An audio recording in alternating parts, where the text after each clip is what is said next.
Salut à toutes et à tous, bienvenue sur ma chaîne Ciné Série Galaxy. Ça me fait plaisir de vous retrouver aujourd'hui pour une courte critique, une adaptation de jeu vidéo, Dead Rising Endgame. Avant toute chose, il s'agit de la suite de Dead Rising ou Dead Rising Watchtower en version originale dont j'ai fait la critique sur la chaîne. Je m'y suis exprimé assez longuement dessus en faisant justement une présentation du jeu vidéo sorti sur Xbox 360 et un parallèle avec le jeu, à savoir est-ce que c'est une bonne adaptation ou pas. J'avais fait une bonne critique sur ce, j'en étais plutôt fier de ma critique d'ailleurs, et j'en avais parlé en bien. Donc si vous n'avez pas vu, allez voir cette critique d'abord, sauf si vous avez vu le film et que ça vous intéresse pas trop, parce que cette suite Dead Rising Endgame, c'est la suite directe. Donc, cette critique ne va pas reparler du jeu vidéo, on va parler directement du film, et comme d'habitude, le synopsis, le point casting, point fort, point faible. Le synopsis, c'est très simple, on y suit Chase Carter, le journaliste du premier volet, qui doit retrouver sa collègue, jouée par Keegan Connor Tracy, dont je ne me souviens plus le prénom, malheureusement pour elle, et en même temps enquêter sur ce que fait le général Lyons, toujours issu du premier film, joué par Dennis Haysbert, David Palmer dans 24 heures chrono, et une obscure société pharmaceutique.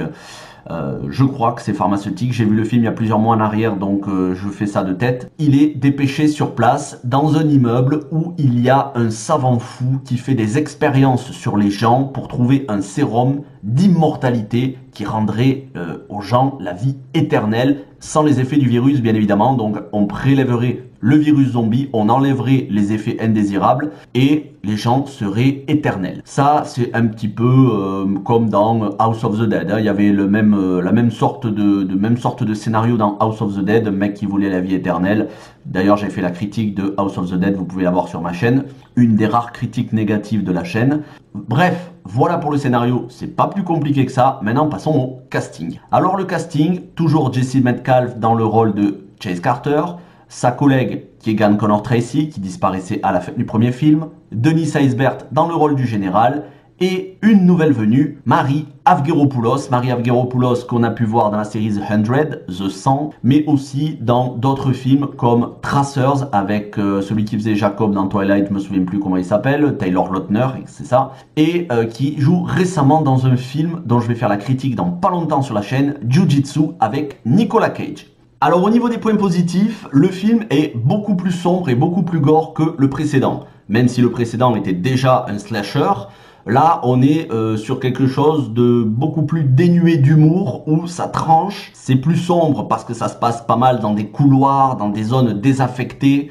En cela, ça fera plaisir aux fans de Resident Evil qui devraient y trouver à peu près leur compte, si vous n'êtes pas trop exigeant bien évidemment. On peut pas regarder tout le temps des films de George A. Romero. D'ailleurs, celui-ci de film, même s'il sort directement en DVD, pour moi se place dans le haut du panier des films de zombies, sans arriver bien évidemment aux films de George A. Romero, ni même à la qualité de la série The Walking Dead, surtout les premières saisons. Mais vraiment un très bon film de zombies à l'ambiance dark. Ceci dit, il y a quand même des points négatifs. Le premier point négatif, c'est à la fois négatif et positif, sa durée. Le film ne fait que 1h30, 1h35 je crois. Alors a priori c'est une bonne chose, c'est bien, il n'y a pas de longueur. Sauf que, et là j'en viens au véritable point négatif, le film est bâclé. Le film est bâclé parce qu'il laisse en suspens beaucoup de pistes scénaristiques. Qu'est-ce que le vaccin est devenu? Parce que vous vous doutez bien que Billy Zane, il va pas finir en vie. Voilà, de toute façon, c'est une critique 100% spoiler. Je vous le dis tout de suite, Billy Zane, il va se faire trucider à la fin. Le docteur qui fait des expériences, le savant fou. Donc, ce virus qui est à la fois une sorte d'élixir, une sorte de solution pour devenir immortel, il est dans la nature. Voilà, on ne sait pas ce qu'il devient. Piste scénaristique laissée en suspens. Le général qui privait les gens de certaines libertés à la fin du premier film et qui là est de mèche avec le labo pharmaceutique, lui aussi, on ne sait pas ce qu'il devient. Et la patronne du laboratoire pharmaceutique, qu'est-ce qu'elle va devenir elle aussi, sachant que les journalistes, on le voit dans le film, ont toutes les preuves pour l'accabler et vont très sûrement balancer ça dans la presse et balancer ça aux enquêteurs, etc.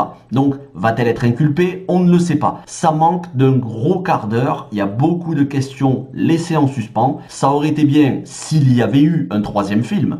Le problème, c'est qu'on ne sait pas. Pour l'instant, pas de troisième film annoncé. Et celui-ci est déjà sorti depuis plusieurs années. Et un troisième film, en tout cas officiellement, n'est pas à l'étude, c'est pas prévu. Donc on reste sur sa fin. J'aurais vraiment aimé qu'il y ait un troisième film pour conclure toutes les intrigues soulevées depuis le premier film et soulevées dans ce deuxième film, parce que je trouve quand même que c'est des films qui ont les moyens de leurs ambitions, hein. C'est vraiment des adaptations propres, correctes, qui ne prennent pas le spectateur pour un idiot. Ça ne se prend pas pour ce que ça n'est pas, c'est-à-dire des films intellectuels. Non, non, on sait qu'on est là sur du slasher, donc ça fait le travail. Malheureusement, voilà, c'est bâclé. Bon, tant pis, c'est pas grave. De toute façon, des films de zombies, on en a à l'appel. Vous pouvez d'ailleurs en retrouver sur ma chaîne, mais je ferai beaucoup d'autres critiques de films de zombies. C'est un genre que j'affectionne particulièrement. J'espère que cette petite critique, hein, pas trop longue, parce que quand il n'y a pas besoin de faire trop long, il n'y a pas besoin.